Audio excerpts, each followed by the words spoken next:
Hi everyone, I'm Chris the Camping Stitcher, and I'm back with episode 26. If you're new here, welcome. If you're returning, thanks so much for sticking with me. It is Sunday, April 30th. Wow, did that go fast? I just want to thank everybody for your wonderful comments on and get well wishes. I'm feeling much better. And thank you for your congratulations on my 1-year Flosstube anniversary. I will announce the recipients of those little gifts at the end. I'll be talking about my cross stitch today. This is a channel about cross stitch. The Camping Stitcher here on YouTube, also on Instagram, and on Facebook as well. And if you join the Facebook, you just need to answer the 2 questions and agree to the rules, and I'll approve you. Unfortunately, if you don't answer the questions, I don't know, much about you, and they're just general questions. It's not anything personal or anything like that. So if you could just answer the questions, that way I'll know you're a cross stitcher and you're at least interested in cross stitch. So let's see. First, I'm going to go over my FFOs. I had 1 FFO. I did not have any new starts this month. I've just been pretty much focusing on trying to finish up some bigger projects, but I did have 1 FFO. When I started feeling better, I just got myself together and decided that I had 2 more things to frame. One of them is still going to be framed, and that'll be the last framing that I had from the big order of 7 frames that I placed a couple of months ago from Art to Frames. So anyway, this is Sarah Spencer by Hands Across the Sea. I started this in May of 2021, and I finished it in July of 2021, and I just left it to sit until I decided how I wanted to frame it. This frame is from Art to Frames. It is on 37 count corn tassel, which is Legacy, which is, I believe, Access Commodities, and it's stitched with the DMC, and I'm just really happy with the way it came out. I love the frame. This is one of I've framed a couple of times with that frame. I don't know if you could see the design in it. I really like it. So I'm really happy with how that came out. It was a little bit tricky because these corners here and here don't exactly line up with these little motifs down here in the border. So for a while I was just trying to fidget with it because it just kept looking off to me, but I think I finally got it balanced. So Sarah Spencer, Hands Across the Sea, going up on my wall. I'm really happy with it. So that was my only FFO in April. Like I said, I didn't have any new starts. I just tried to focus on projects that I had going in my whip go. So with that in mind, the first project I focused on was, once I started feeling better, was Live on Little. And I really couldn't put it down. This is by Plum Street. You've all seen that, Live on Little. And it is on 36 count affogato, and it is not ironed because why would I do that? And this is where I am. Now, I was really booking along on it. I did this little piece up here with the trees, and I got overconfident, and I started on this section here, which has trees as well. And I forgot to do, there's these 2 little rows right here of this light gold color. I got all the way across and had the divisions done with the grass, and I didn't do those 2 rows, and I had to rip it out, and I got mad at it because it's the stitch's fault, not mine. and haven't really worked on it since, but I'll get back to it. It's going to be in my rotation to finish it because it's pretty close. So there was the one thing. Sorry about the zipper. Then I decided that since I hadn't done much on my whip go, I better get my button gear on that. So I took out Butternut House, which is a Stacy Nash Primitives. Sorry for the glare. And, you know, for a little tiny thing, holy cow, it's got a lot of stitching in it. I'm just saying. And I think I did good. I finished this leaf border here, put in this pot with the flower in it, and did the house. And then I said I best move on because I've got other things that needed to get done during whip go. Now, see, I have one more day left of April, so that is going to be spending a little time on my advent calendar from Crochet A Go-Go. And this is where I am on here. I put in all the runners here and the sled. And I'll do a couple more strands on it today. And this is the last part. This is the final portion of that. Now, each one of these squares, there's 24 of them with different motifs in them. They get numbers. And then the way that they were set out in the pattern was the numbers, I believe, went down this way. And I want them to go across this way, which isn't a problem because I can certainly chart the numbers to do that. I mean, they're charted already, so I just have to transpose them onto the designs. But then I was thinking if I could find small charms with the days on them, 1 through 25, I thought that might look nice. Nicer than the cross stitch. I'm still thinking about it, so I'm not doing the numbers on that yet. I'm kind of reserving that for now. So this is my other whip go. Then I did work on Teresa Kogut's new mystery sal on Patreon. Now, if you're a tier 4, you get access to this chart, and there it is right there. This is, right here is part 1 up to where they hold hands, and this is part 2. So, I've got most of part 1 done. I'm a little behind. Now, I don't know if you could see. This is grits. I want to switch out that color. This is on the Called For Overcast by Cedar River Linens, and it's 36 count. I'm not liking the ghosting on her shirt. So I'm gonna pick, I don't know. I don't know whether to pick another color that's in the Called For and use it as her shirt, or just pick something. These are the Called For colors. Be nice if I got them on screen. I'm not sure. So let me know what you're thinking. If you think I should stick with one of the Called For colors in the chart, or just go for a darker neutral on that shirt. The grits just isn't showing, and it's too big of a spot. I think it's her shirt and her arm.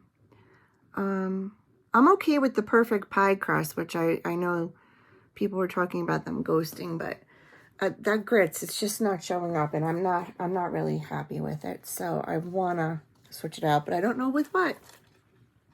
So that was the mystery sal. Now, if you're not a member of Teresa Kogut's Patreon, the tier 4 is the top tier, and it's $20. So you get a lot for that. You get, I mean, she's phenomenal. I don't even know how she puts out 3 charts a month and two coloring pages and a mystery sal. I don't know how she's just so very creative and talented. But I think it's well worth the money. Even if you don't stitch all of the things that she puts out, when you think about what you pay for a cross stitch chart, it's well worth it. And for everything that she does, I think it's well worth it. I'm very happy being a member of her Patreon. The other thing I've been working on, and this is going to be a finish for May, this is my plan, is Crochet A Go-Go's Winter Sampler. Sorry, there is just no time to iron. I have come down, done the house completely, done both sides with the tree and the flowers, the fox, these trees, the squirrels, this winter strawberry basket, the deer. I've done this whole border with the exception of these little leaves that go on the sides there. I'll go back and do them. I've come across the bottom, and now I'm coming up. Here is the start of the moose, and I am doing the moose, and there's another couple of trees here, and another fox, and then I just have to do the year and my initials. The rest of that border. This is going to be a finish in May. This is my goal. So, to that end, I was watching Carol Saltbox Stitcher today, and she was talking about her strategy that she uses in May.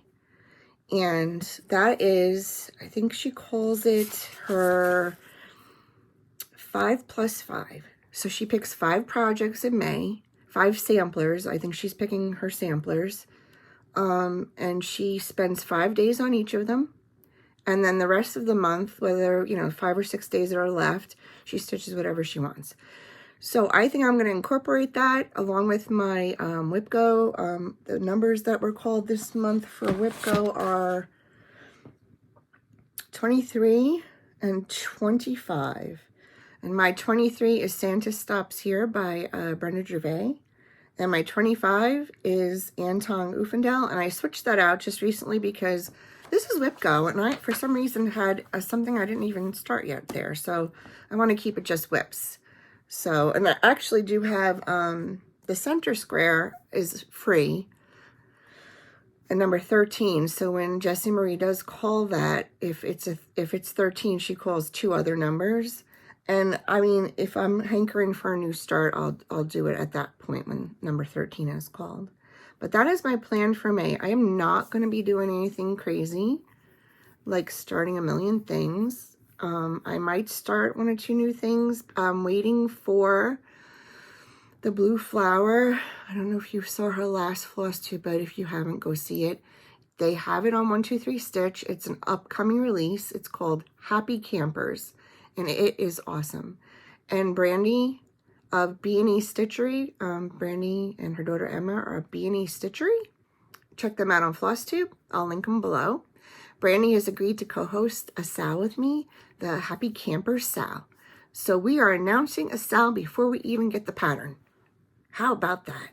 I mean, because we're crazy that way. Start along. I'm not going to do any, we're not going to do anything fancy. I don't think so. Are we, Brandi? Are we going to split this up into sections? I didn't think so. I think I'm really comfortable with calling it a start along because that takes the pressure off of everybody.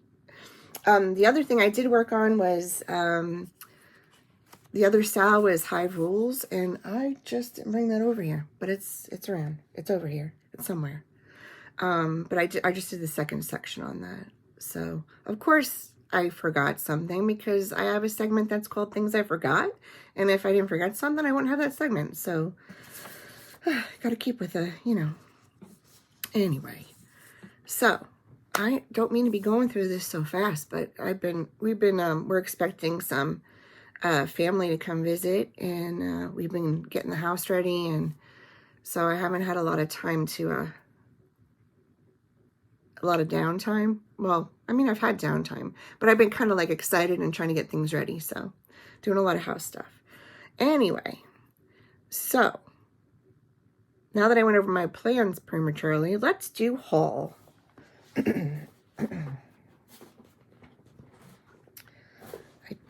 Of course it's going to be haul. What would it be without haul? So, I did get some linen. I did order from Hollis Hands Create, and I have some 36 count Baked Clay by Fox and Rabbit, which is really pretty. It's so yucky here this weekend. It's raining all the time, so the light isn't that great. That's probably okay, because I have my other lamp on. And I also ordered the paper bark from Fox and Rabbit, 36 count. I need some lighter neutrals. I don't have a lot of light. And my April fabric of the month from Fox and Rabbit arrived. So it's a Fox and Rabbit Palooza is Inca, which I think everybody's gotten this, which has some nice modeling on it. I don't know if you could see that. Isn't that pretty? It kind of reminds me of a lighter version of Needle and Flax's Brea. Very pretty, very pretty. I'm very happy with being in that fabric of the month. I know that Brendan and Karen are going to be coming to the States. I think they're here already. And so the May's fabric of the month might be a little bit late, but it's not like they don't have anything to stitch. I also purchased on 123 Stitch just 36 count of Winter Moon. Like I said, I didn't have much light and I needed to round out my fabric stash.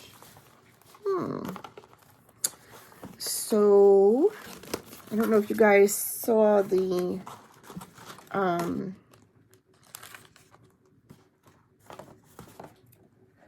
that Keepsakes had that Tiny Town. I ordered that, but that's not going to be shipping until July. Then Lauren is stitching, I think with, I think it's Sweetwater Stitches also doing this. Jessica, correct me if I'm wrong, please. The Plum Street Salt Box, the Salt Shakers. And so I got the all of those patterns. The Autumn, the Spring.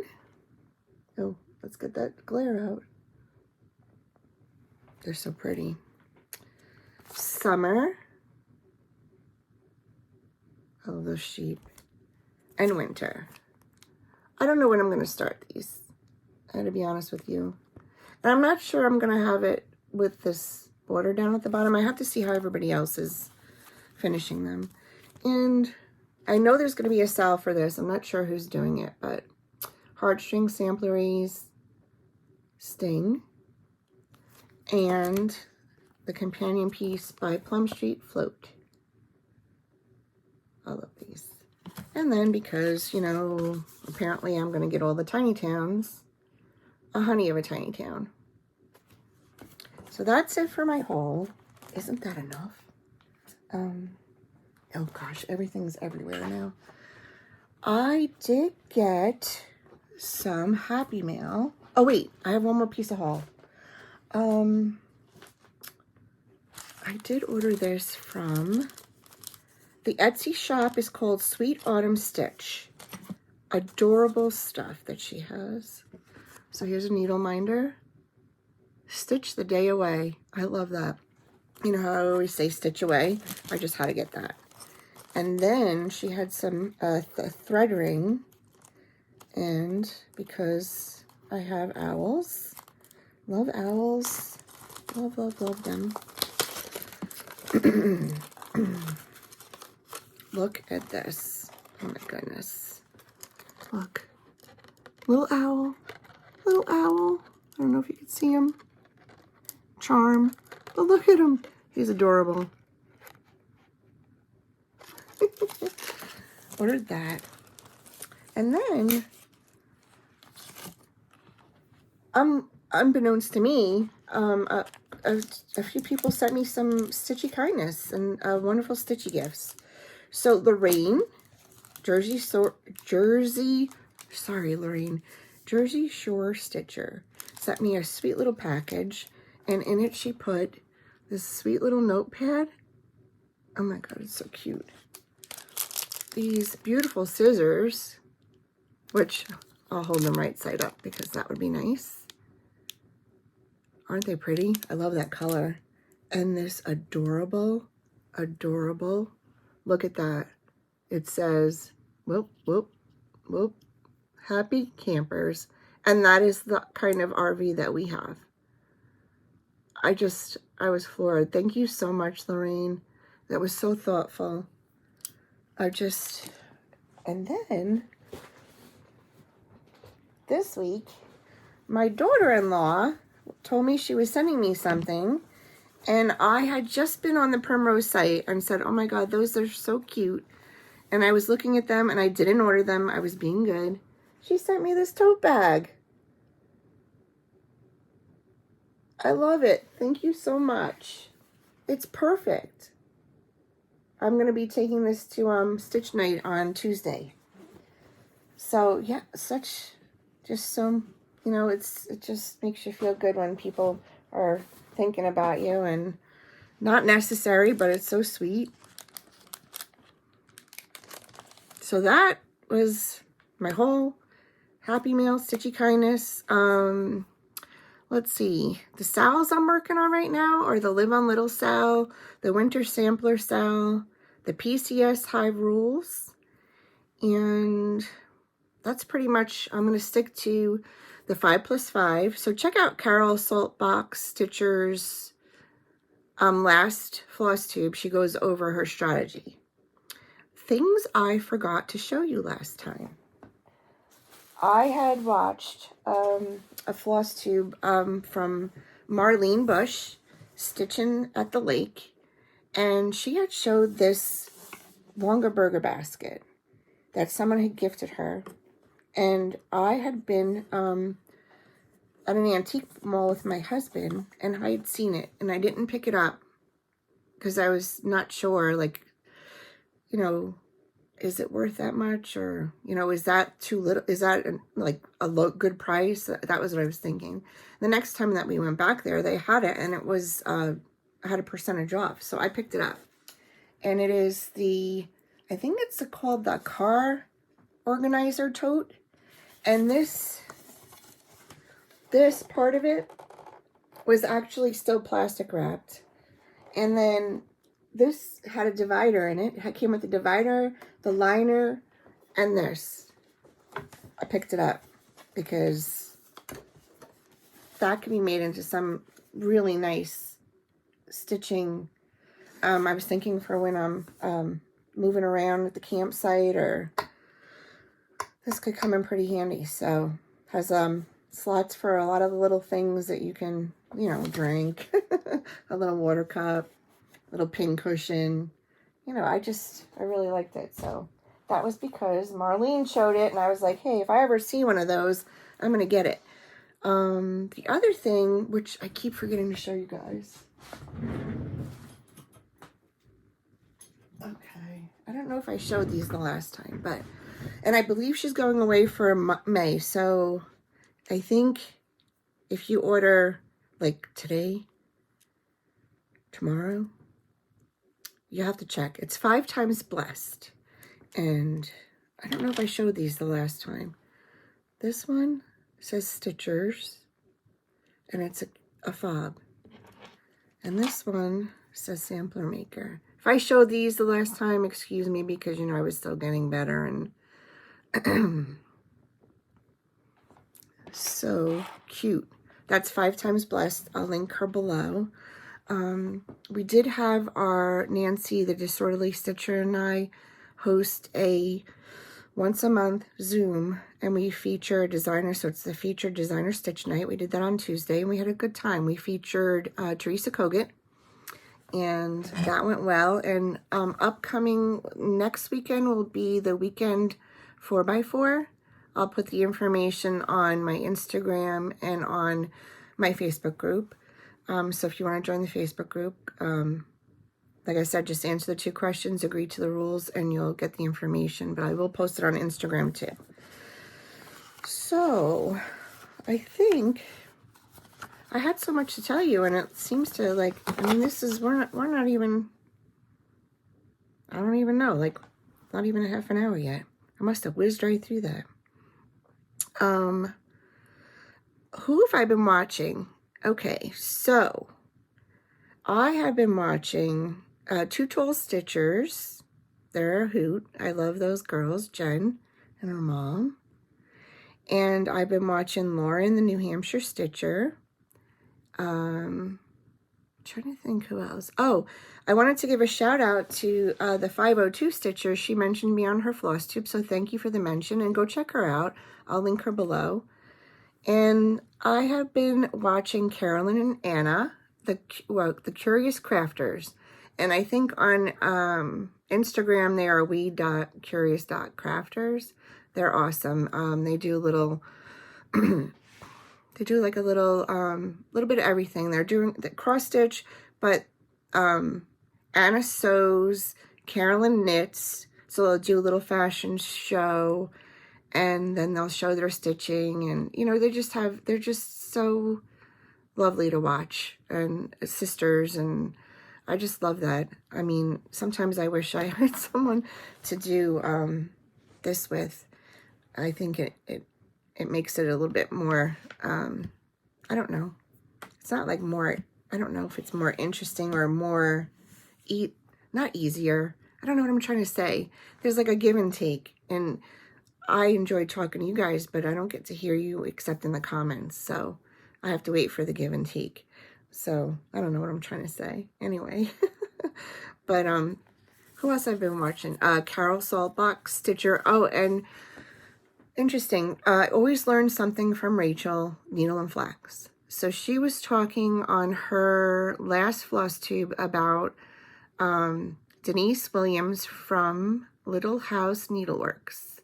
I had no idea that they also own Classic Colorworks floss. And she was saying that Denise had put out a letter, and she was kind enough to send me the letter because I couldn't find it, that DMC is changing their formula. Let me just check, because she did send it to me. She sent me a screenshot of it so I could read it. And of course I can't find it. Oh, here it is. So apparently Europe is changing some of their legislation due to environmental reasons. So it may affect the base of the cones of DMC. So I kind of figured, you know, if DMC is going to change their base, their colors might fluctuate a little bit. So I'm going to try to stock up on some of the most used colors of DMC. But I don't know what those most used colors are. I mean, I know the ones I see that I'm using a lot of, but if you go to search Google and say most popular DMC colors, it comes up with a pack of most popular DMC colors. And that's kind of from DMC, but I'm thinking, wouldn't there be a source that for us, you know, us stitchers, that we put together of the most used colors that we use? I was wondering, you know, like, what do you guys think about that? How do we figure that out? Or do we just go by what DMC says? I mean, nothing wrong with that, but I was just wondering, you know, like, I think about the colors I've been using and the ones that I'm running out of right now. 898, which is a brown. 3052, which is like a light olive green. 3011, which is another olive green. 502, 501. You know, what other colors do you find you use most of DMC? And I'm just wondering, should we stock up a little bit just in case they, you know, fluctuate and floss changes? I know the overdyes do, but DMC has always been the standard, and like now it's got me thinking. So what do you guys think about that? So that was interesting. Like I said, I always learn something from Rachel, and I know she's working on the next installment of the First Ladies. I think the next one is Dolly Madison. So I'm really looking forward to that. And I've been stitching and doing stuff around the house and counting down the days at work. A lot of stressful things, you know, like trying to get the healthcare sorted out and my husband's portion of that sorted out. Everybody's got, you know, their own, Social Security has their stuff that they want you to do before your wife retires, apparently. So, working that out. And then, you know, it's the machine is slow and then it's fast. So, you know, if I go and I put stuff in for me and my husband, I get an insurance card, but he doesn't because they don't have his information. So it's like, it's a little, it puts you off your feet a little bit, but it'll get worked out. So because I don't really, what do I have? School days. I think it's 31, 32 school days left. Calendar days, it's more than that. It's like 40 something before I retire. That's it. June 14th. Done. Nothing's going to stop that. So, anyway. So, as I talked about in my Flosstube anniversary, I was going to pick someone for a project bag and for this chart. And the person that will receive that is Carolyn of the Curious Crafters. So Carolyn, I'll send you a little message on Instagram, but if you see this, pop over on Instagram or use the email below and send me your mailing information. And then I did have a separate little kind of gift away on Instagram. And the stitcher that won that is Jackie Goosen, Goosen, Jackie. So Jackie, if you could DM me on Instagram or use the email down below and give me your information, I'll get that gift out to you. Thank you guys for participating. I really appreciate it. I think that's about it. This is really not going to be a super long one. The last thing I have is the Campfire story.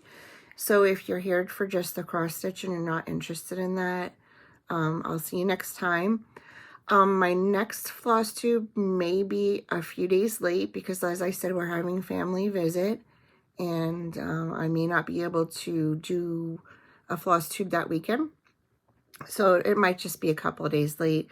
I will probably, once I retire, be switching from the weekend to a weekday, I think. I have to kind of really figure that out. Because I'll have the time.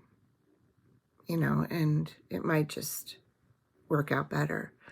We're getting into camping season, so I got to take that into account when I'm doing my floss tubes and stuff. Last year I did take a little time off during the summer. This year I don't know, you know, I might record one and then upload it when I have access. Who knows? Okay, so if you're here for the cross stitch and you're scooting out, thank you. Thank you for watching. If you can like and comment and subscribe. If you wouldn't mind sharing my channel, I'd really appreciate it. I would like to get a little bit more subscribers, a subscriber base there. I'm not, you know, like I have the ads on the channel only because from the very beginning, YouTube has placed ads on my channel. So I didn't have a choice. So I only use them for the beginning and the end. I don't do any mid-roll ads. So if you see mid-roll ads, please let me know. I always wait until the upload is done. Yeah, this is just an aside. If you're uploading a video to YouTube, if you wait until the SD portion has uploaded and it goes and it moves on to the HD portion, if you are monetizing your channel, if you wait for that, and I hope you're not hearing my husband doing the woodworking. I told him I was making a floss tube, so. Anyway, if you wait for that upload, the SD portion upload, on the monetization ads page, you will get the option to pick the ads that you want. If you want mid-roll, before the video plays, after the video plays, you can pick it. If you don't wait for that SD, it's going to pick whatever it wants. It usually picks mid-roll. So I think that's how people end up with those mid-roll ads that they don't want, is because they're not waiting for the upload to partially complete. I put the money back into this, whether it's paying for postage for gifts to be sent out, or it's, you know, buying content, you know, buying something or finishing. So it goes back into it. It's not a lot of money. I mean, it took me a long time to even get paid from Google. I think I just got paid after a year. So you don't make a lot of money. But it helps defer the cost of any giveaways or anything that you have on your channel. That's if you choose to monetize. Like I said, YouTube can do whatever they want. So they put ads on my videos right away, probably because I had another channel, and it was I'm a certified Zentangle teacher, so I think I had quite a bit on that channel, and I was monetized before they changed the rules, the 4,000 watch hours. So I'm not sure why my ads ran on my channel right away, but I figure if ads are going to run, I should be able to give it back to the community somehow. So that's why I chose to monetize. It's not like you're going to make a lot of money, and it's not what it's about. Anyway, so there's the cross stitch and there's the YouTube ad stuff. Now I'm going to get on to the campfire story. So, as I probably said before, we used to spend a lot of summers in New England, in Maine and New Hampshire and Vermont. And the one year we were up in Hastings, which is the same place. It's in the White Mountain National Forest. It's the same place with the owl and the moose. The owl that came through the campsite. And there's a lot of wildlife around there. But this wasn't, well, this was wild, but it wasn't wild. We were out the one afternoon and we came back to the campsite. And in the middle of our picnic table was a beagle standing on the top of the picnic table. Just standing there, you know, right in the middle, on the top. So we got out of the car and it scooted away. So it was really, really, really skittish. It was a little female, and she did have a collar but no tag. She would come around every day, a couple of times a day, and I was able to actually get her to eat out of my hand because she was starving. You could tell she had been out in the woods for a while. The campground host kind of, I think they knew that she was around, but no one could catch her. She was so skittish. If we had caught her, I would have taken her right to the vet in town to see if she was microchipped or if they had any, you know, information. I nicknamed her Sally, and she would come around every day, a couple of times a day, and I was able to get her some food. We had a screen house at the time. I think we had a pop-up, so we had a screen house on the pop-up, and she would scoot up to the side of the screen house where I was sitting, and I would be able to scoot my hand underneath the lip of the edge of the screen house to just slide her some food, and she would take it from me. I told Bob, my husband, I was like, I want to bring her home. I mean, you know, nobody, she's got no tags. I mean, if we can catch her, find out who owns her, or at least get her to her home or shelter or something. And he was like, Rose, what do you think she's going to do at home? She's going to be standing in the middle of our dining room table. I mean, because she would just like hop up on the picnic table and just sit in the middle of it. And, you know, you'd come back to the campsite and there she'd be. But there was no way. I mean, we couldn't get near her. She was so afraid of people. I don't know how long she was in the woods for. I don't know. Like, we didn't see her for a couple of days before we left, and then we left. So I don't know. The campground host was keeping an eye out for her. And I think the rangers were aware, and they were trying to, you know, see what they could find out. But it's cutest little thing, little beagle. I love beagles, but that was our little visitor. Not really wild animal, but kind of like on the wild side, because she was so afraid of people. Well, that's our little Sally story, and that's it. That's all I've got. I hope you guys have been well. It's wacky weather, weird stuff in the country. You know, I don't know. We sure do live in weird times sometimes. But I hope you're doing well. I hope you get a lot of stitching in. I hope you get to craft if that's what you're doing. And thank you for hanging out with me, listening to my jibber jabber. And I will be back 2 weeks, 2.5 weeks, around there. I might actually make a Flosstube midweek if I don't get to do it that weekend. And all right, I will catch up with you then. So stitch away. Bye.